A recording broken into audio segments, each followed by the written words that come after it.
आम्ही आलो होतो इथे केंद्रामध्ये आम्हाला वाजले होते 7:30. तर 7:30 वाजता इथेशी आम्ही आलो, कारण आम्ही गेलो होतो राम मंदिरात आम्ही दर्शन वगैरे घेतलं. तशी मस्त थोडा वेळ बसलो, फोटो वगैरे काढले. तर ते राम मंदिरचा पूर्ण ब्लॉग माझ्या यूट्यूब चॅनलवर मी टाकलेला आहे, तर तिथं जाऊन तुम्ही पाहू शकता. तर इथं तुम्ही बघू शकता, इथं भाषण वगैरे चालू होतं. भाषण झाल्याच्यानंतर प्रसाद इथं वाटप चालू होता. प्रसादामध्ये होते केळ, अंगूर, पेढा. तर इथं प्रसाद वाटणं झाल्याच्यानंतर आम्ही आतमध्ये गेले आणि मी दर्शन वगैरे घेतलं. तुम्ही तसे बघू शकता.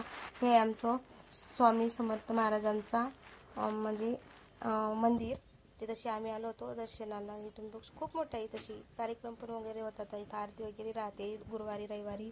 खूप छान असते इथं, खूप करमतं पुन्हा आल्याच्यानंतर. मग आम्ही घरी जायला निघलो. घरी जायला निघलो तर तिथंशी वाटतच बाबांचं तिथे पुस्तकं वगैरे देतात तिथंशी विकत. तर तिथंशी आम्ही स्वामी समर्थ बाबांचं एक पुस्तक घेतलं. म्हटलं घरी त्यांची पाठ करेन मी आता, आणि रोज ते आपल्या यूट्यूब चॅनलवर